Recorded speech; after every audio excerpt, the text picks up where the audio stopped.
Hello everybody and welcome to Notorious Yu-Gi-Oh! I'm Notorious Cly, and this is Bystial Resonator. I'm beyond excited to present this list to you today. I've been working on it for a while, and I've been keeping it under wraps for a while. Now that the Jack Atlas structure deck is right around the corner, and the Bystial Engine isn't going to be gutted on the upcoming ban list, I think it's finally time that I show it off. Let's not waste any more time, let's talk about the concept of the deck, then do a card by card where we'll talk a little bit about each one along the way. Resonators and Bystials have a ton of synergy with one another. While there's no direct synergy, like that of Bystials and Dragon Link, there's a ton of incidental synergy between the two archetypes. Here are a few of the notable ones. Your best Resonator cards come with heavy extra deck restrictions. All of the Bystials are confined to the main deck, except for, of course, Bystial Despater, who conveniently abides by the Resonator Dark Dragon Synchro lock, which means the two engines will play nice and neither one will get in the way of the other. The Bystials need lighter dark monsters in the graveyard. Your Resonator Engine is pretty good at putting dark monsters in the bin. Your Resonator Engine greatly benefits from non-tuners who can special summon themselves. The Bystials do that pretty easily. Some of the Bystials gain bonus effects when going to the graveyard, and our Resonator Engine can help with that. Although one engine may not flow perfectly into the other, they both work towards a common goal, and each engine does a wonderful job of setting the other up. I suppose I should address this right now. I've seen other deck profiles floating around for Bystial Resonator, and they seem to be built around bigger turn-skipping combos. You know, the combos that require more resources, more deck space, more garnets, and a bigger reliance on winning the coin toss. This version of Bystial Resonator isn't trying to do that. It can still turn skip if you're interested in that, but I prefer a smaller but still respectable combo that ends on 4+ points of interaction, and a deck that uses a cleaner, more compact engine, which leaves room for flexible non-engine cards to help us go second or help us survive when we can hand trap going first. This version of the deck leans away from wombo combo and more into mid-range, which is my preferred style anyways. Let's move on to our card by card. First up, we have our Resonator Engine with 3 copies of the new Soul Resonator, 3 copies of the new Bone Archfiend, 2 copies of the new Vision Resonator, 2 copies of the old reliable Synchron Resonator, 1 copy of the one, the only Crimson Resonator, 3 copies of Resonator Call, 3 copies of Crimson Gaia, and 1 copy of Red Zone. Let's start with Soul. Soul is the heart and soul of the deck. We built this deck to consistently find and maximize Soul Resonator's ability. We play 9 copies of Soul, 3 Call, 3 Gaia, and a variety of other ways to find it. On normal or special summon, Soul can search a level 4 or lower Fiend monster. That's right, level 4 or lower Fiend. Anyone, pick one. Your most common target though is going to be Bone Archfiend. Soul Resonator gives us the ability to quickly and consistently find a non-tuner, something that Resonators have struggled with historically. Speaking of our non-tuner, we have Bone Archfiend. Bone is another incredible support card for us. It sends a card from hand or field to the graveyard to special summon itself, an effect that has added bonuses in our particular list. And while it's on the field, Bone can send a Fiend tuner from the deck to the graveyard to modulate the level of a card up or down by 1. Your number 1 foolish burial target of Bane is going to be my channel's logo, the one, the only, Crimson Resonator. Crimson is still the same old busted card we know and love, but we're using it in a little different way in this list. Instead of trying to maximize our chances of seeing Crimson in our opening hand to use as a starter, we are always trying to find Crimson throughout our combo via Bone Archfiend. Using Crimson this way allows us to shrink our engine by not playing additional copies of it, and by not needing to play a critical mass of level 4 non-tuners to open with it. Again, because our goal is to always find our level 4 non-tuner, Bone Archfiend, off of Soul Resonator. Here's how we typically do it. Find Soul, normal Soul. Search Bone, special Bone. Bone dump Crimson. Synchro for Rising with Soul Resonator, who is now level 2, and Bone Archfiend. Red Rising will target Crimson Resonator, special summon it from the graveyard, and from there we have a handful of different routes we can go, and I'm sure I'll touch on them in another video. Vision Resonator is another wonderful card, another wonderful new addition. It can special summon itself if there's a level 5 or higher dark monster on the field. Doesn't have to be yours, could be your opponent's. Vision doesn't care who the owner is as long as there's one on the field. And when it is sent to the graveyard, that's sent to the graveyard from anywhere, you can add 1 spell or trap that mentions Red Dragon Archfiend from your deck to your hand.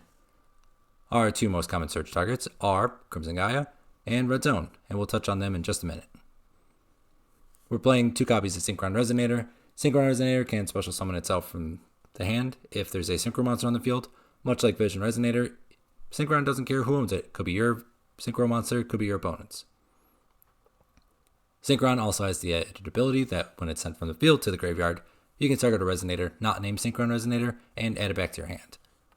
Synchron and Vision are mostly here to be summoned off of Crimson Resonator's effect while we're working through our combo, but the additional copies are a welcome sight because they can help us extend through sticky situations, and the ability for Vision to find us our typical spells or traps, and Synchron to help restock our hand for the next turn is a welcome addition.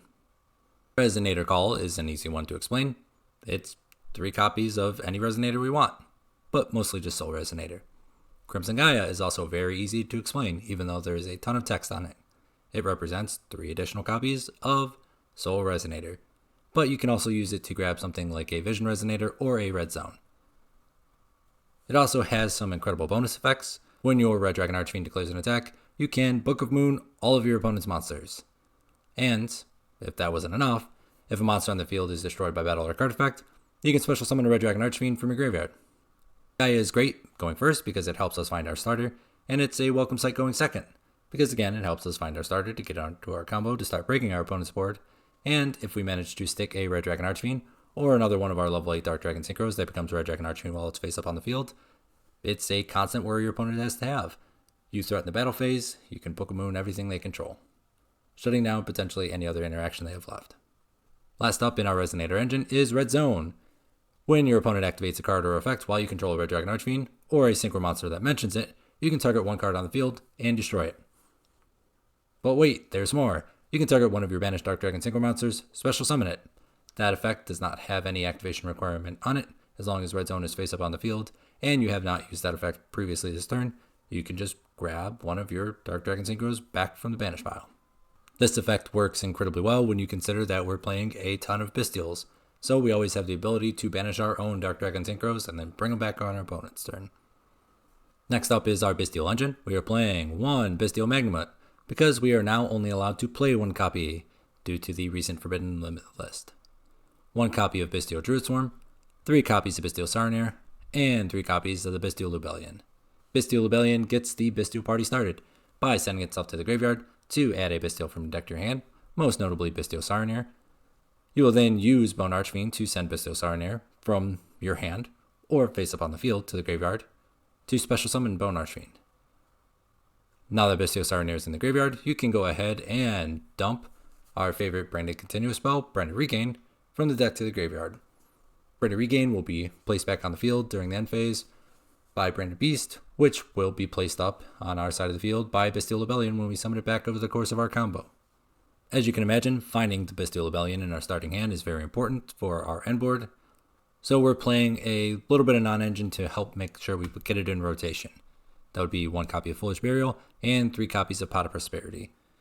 You could also play something like Chaos Space, and I was playing something like Chaos Space until it was limited to 1 copy. And then I realized that I liked the versatility of having Pot of Prosperity because it could also find some non-engine cards for us. Or if we happen to have the Bystial Lubellion already, we could use it to attempt to find our Resonator Engine. I think I did a fairly decent job of covering some of the synergy between the Bystials and the Resonators in our concept conversation towards the beginning of this video, but I just really want to reiterate the point that Bone Archfiend paired with the Bystial Sarnier and Bystial Druid Swarm is just an added layer of synergy that makes me incredibly happy. Normally, if you were playing Bystials and Resonators together, there would always be a conflict between wanting to use the Bystial on your opponent's turn when going second, and trying to keep your field clean to make sure that Crimson Resonator's second effect to special summon 2 Resonators from the deck would be live. Bone Archfiend solves this problem for us by allowing us to send face-up cards from our side of the field to the graveyard. I feel like now is a good time to talk about another card you could be playing in place of Branded Regain, and that would be Branded Etude, or Etude of the Branded. Some of you may know this card as the one that will let you Calamity Lock your opponent on their turn, and if that's something you're interested in, please feel free to play Etude of the Branded. For me, that's not my preferred playstyle. Going all in on having 1 effect resolve to win the game isn't really what I like to do. If I wanted to play a coin flip simulator, there's far easier and cheaper ways to do that. Let's quickly go over our non-engine choices and then we'll cover the extra deck. I would like to emphasize that this non-engine is not set in stone. Feel free to play what you are the most comfortable with. I elected to play 1 copy of Foolish Burial, 3 copies of Pot of Prosperity, 1 Called by the Grave, 2 Lightning Storm, 2 Dark Will or No More, and 3 Infinite Impermanence. Since I elected to use some of my non-engine spots for consistency tools in Pot of Prosperity and Foolish Burial, it cut down on the overall number of interactive cards I could play. And when that starts to happen, I always start to prefer board breakers over hand traps because I find that they have more of an impact when you only draw one of them.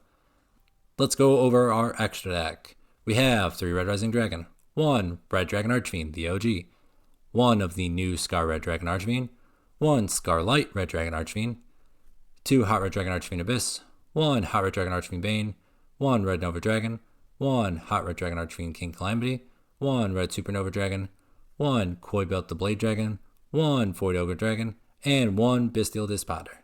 The cards that I feel are essential in the extra deck are the 3 Red Rising Dragon. You really want the 3 so you can repeat your Resonator combos.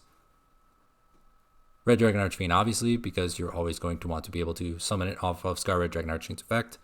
The replacement effect of Scar Red Dragon Archfiend is fantastic, and one of the reasons why I'm so excited for this card. That being said, I feel Scar Red Dragon Archfiend is mandatory to play. It's one of the reasons to play the deck list now. Let's touch on its effects, just because it's a new card, and then we'll keep moving. This card becomes Red Dragon Archfiend while it's on the field or in the graveyard. If this card is sent from the monster zone to the graveyard, you can special summon 1 Red Dragon Archfiend from your extra deck. This is treated as a synchro summon.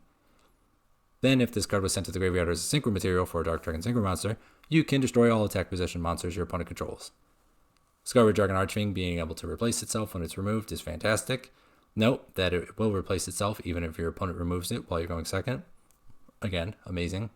And note that when it special summons the Red Dragon Archfiend from the extra deck, it is treated as a synchro summon, which has added implications to its revivability from graveyard or banish pile. Since it was synchro summoned, it was properly summoned, which means it is eligible to be revived off of something like Red Zone or Crimson Gaia. Hot Red Dragon Archfiend Abyss, I believe, is necessary. It is the best turn 1 Dark Dragon Synchro we have access to. There's a reason why other archetypes and other decks always try to borrow this card from Resonator Red Dragon Archfiend. Red Nova Dragon, in my opinion, is mandatory, because if you don't draw into your Bystial Engine, and you're left playing just with your Resonator Engine and non-engine cards, you can use Soul Resonator for a 1.5 card combo to end on Hot Red Dragon Archfiend Abyss and Red Nova Dragon with a Red Zone set on the field. Red Nova Dragon notably mentions Red Dragon Archfiend, which means it is eligible for Red Zone. The only other card in the extra deck that I feel is absolutely mandatory is Bystial Despotter. Bystial Despotter has a ton of synergy with our Resonator deck list because it is a Dark Dragon Synchro, and it's a Bystial, so it fits right in with our Bystial Engine. For the full 2-card combo that this deck list has access to, Bystial Despotter is a critical piece of the end board. The end board that I've alluded to a couple times, by the way, is Bystial Despotter, Hot Red Dragon Archfiend Abyss, the Bystial Rebellion, Branded Beast, Branded Regained, and Red Zone. For all of the non-essential extra deck monsters, let's quickly go over the reason why I wanted to play them. The second copy of Hot Red Dragon Archfiend Abyss, just because this card is so incredibly powerful and can really help you win games. Hot Red Dragon Archfiend Bane, because its ability to recycle Red Dragon Archfiend monsters back to the field really helps you push for lethal damage. Side note, while we're here talking about Hot Red Dragon Archfiend Bane, it does mention Red Dragon Archfiend in its text, but because Red Dragon Archfiend directly precedes monster, Hot Red Dragon Archfiend Bane is not an eligible target for Red Zone. Having Hot Red Dragon Archfiend Bane on your side of the field will not allow you to use Red Zone's effect to destroy a card your opponent controls. I know. It says Red Dragon Archfiend directly on the card, plain as day. Don't blame me, it's just one of those things that Konami said so. Hot Red Dragon Archfiend King Calamity is here, not to Calamity lock your opponent on their turn, but to be a monster you can climb into on your go-around turn to help close out the game. Red Supernova Dragon is here because it's one of my favorite cards of all time, and this card is incredibly powerful. Because our main combo still involves using Crimson Resonator to pull multiple Resonators from the deck, If you find that Red Supernova Dragon is the card to win you that matchup, you can go ahead and make Red Supernova Dragon. Coilbelt the Blade Dragon is here because it is a level 7 Dark Dragon Synchro monster, and sometimes you just need a good level 7 to make, since Soul Resonator is, at base, a level 3 tuner. Void Ogre Dragon is here. It really helps us in matchups against back row heavy decks. Let's talk about a couple cards I have here in the side deck, and then we'll close out this deck profile. First card we already touched on is Etude as a Branded. Play it if you want to, side it if you want to. Do as you wish. My personal preference is to leave this card in the side deck. Next up is an upcoming card that has not released yet. Earthbound Prisoner, Stone Sweeper. Stone Sweeper is fantastic for this deck list in particular because it can search a level 3 or lower Fiend Tuner from our deck by discarding itself to the graveyard. This means that it can search Soul Resonator, and it is a dark monster in our graveyard, giving it really good synergy with both halves of our deck. I can't wait for the card to come, and when it does, there could be merit to be playing a slightly bigger than 40 card build because you will have 3 extra cards to add in there for consistency. Next up are Chaos Dragon Legionnaire and Chaos Base. I think I mentioned it earlier in the deck profile that I was playing Chaos Base pre-ban list because it's fantastic at searching Lubellion. And while I was playing Chaos Base, I was also playing Chaos Dragon Legionnaire as an additional target. Now that Chaos Base is limited to 1, I definitely wouldn't consider playing Chaos Dragon Legionnaire just because it can be kind of bricky and we don't have the ability to search it as consistently as I would like. But playing Chaos Base as a one-of could be good. Having the extra consistency for the Bystial Lubellion is never a bad thing. Especially when you consider you can send something like a Bystial Sarnator to the graveyard or a Vision Resonator, which are both things we want to get in the graveyard anyways. Next up are 2 monsters for the extra deck. We already touched on Ancient Pixie Dragon. This is a level 7 Dark Dragon Synchro monster that you can make for weird hands or if you get interrupted on Bone Archfiend's attempt to modulate Soul Resonator's level. We have another level 8 Dark Dragon Synchro monster that doesn't do anything actively on your opponent's turn, but as a continuous effect, Buster Dragon will turn all of your opponent's monsters to dragons. This is a very situational effect, but one that could be game-winning for you. Imagine playing against a Math Mech player, for instance, and having them attempt to link summon from their extra deck with all dragon monsters. This is something that I tried out, and I found more often than not, Buster Dragon was sitting in my extra deck waiting to be banished off Prosperity. But again, I feel the need to mention it because it could be game-winningly strong in certain matchups. And on that note, I think that's going to do it for our deck profile, everybody. Hopefully all of you enjoyed it. Hopefully all of you are a fan of this list and you are as excited as I am to finally go play it in paper in person. If you have any questions about anything, please let me know down in the comments or hit me up on Discord. I'm more than willing to talk about Resonator Red Dragon Archfiend at any time, and you'll definitely be hearing me do that on future videos. Please remember to like, comment, and subscribe. And I feel the need to mention this now, but if this video gets to 1,000 views, I will be raffling off copies of the Jack Atlas Structure Deck. Hit subscribe and pay attention to my community page to get the information on that. Thanks again for everybody for watching. I'll see you on the next one. Be safe, have fun.